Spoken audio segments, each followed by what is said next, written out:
Shalom Aleichem, Rabbi Kovacs here. Yesterday in Mishnah Yomi land, we entered chapter 5 of Bava Batra. We mentioned at the very beginning of chapter 5 in the Gemara, around Daf 73, there are some really, truly amazing stories to check out in our free time. But right now we're in chapter 5, Mishnah 2 and 3 today. Mishnah Beta, Mocher et Chamor. Someone sold a donkey. Lo machar kelav. This does not include the implements that are used with the donkey to load up gear. So things like the bags and the straps and the netting and the tie downs that you would use to put a load on your donkey.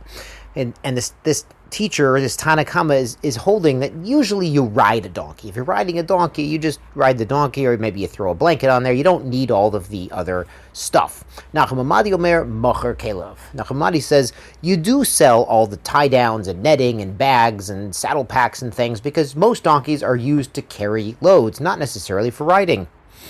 With perhaps the exception that proves the rule being the famous chazal that Mashiach will come on the Avroch of Chamor riding a donkey, which is considered a more humble animal than a horse to be riding on.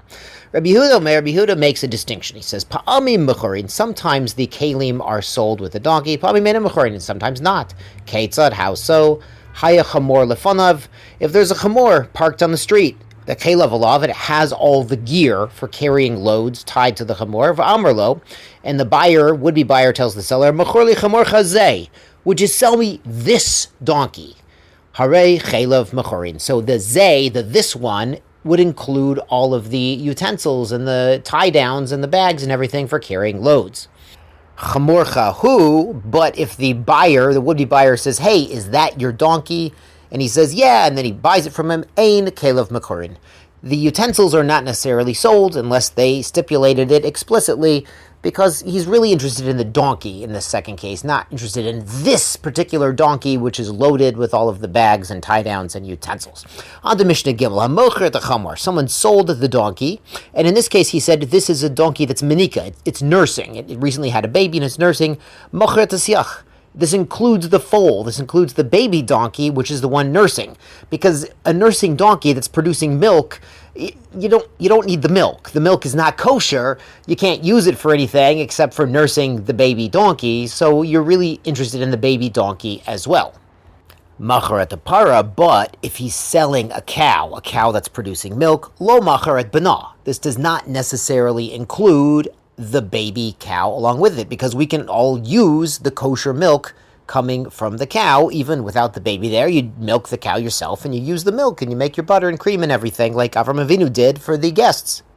As an aside here, the dairy cows in Eretz Yisrael are known for being especially, Baruch Hashem, especially productive. After all, Eretz Zavat Chalav Udvash, the cows have been blessed, but these cows are actually hybrids from some European stock, some American, Canadian, Holstein stock, and some native cows were all bred together to make the ideal cow for Eretz Yisrael to produce milk. And I actually read a while ago an article, they interviewed one of these American Christian gentlemen who was with the cows on the boat ride over in 1949 when they ordered hundreds and hundreds of cows to restock Eretz Yisrael, to make Eretz Zavat Chalav Udvash again.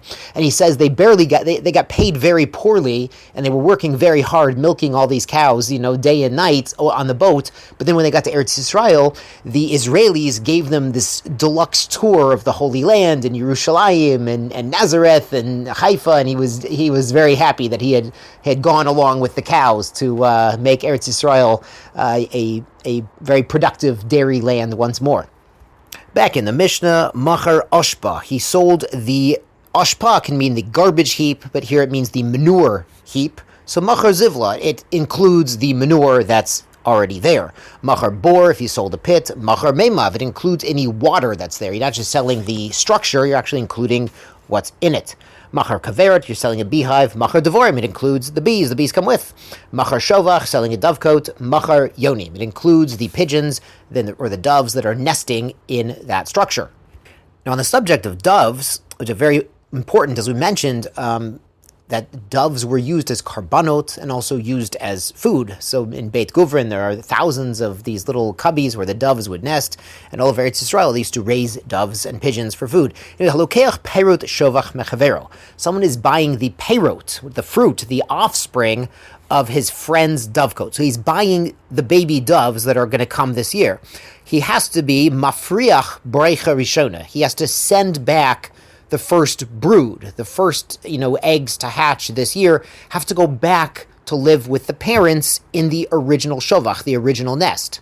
In the Gemara, they explain the reason is the parent doves are not going to continue making children if they have none of the children available. If they keep the oldest children, then they're happy to give up the rest of the children to go live somewhere else.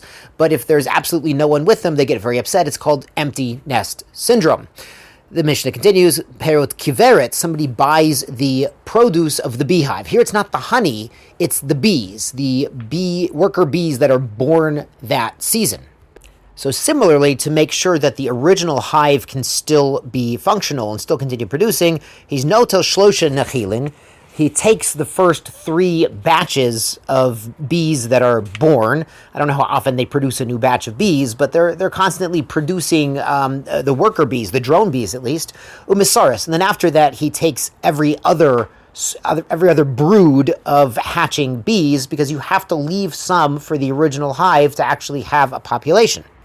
Halo dvash, if he's purchasing the challah is like a loaf or a cake, but here it means the cakes of honey, the honeycombs from the hive. Miniach shtei chalot. You always have to leave 2 honeycombs in the hive for the bees to have a food supply, particularly over the winter. They cannot survive without this. Zaitim lakots. He's bought branches of olive trees to cut it down and use for firewood. Miniach shtei grofiot. He needs to leave 2 branches on the original tree for the cellar.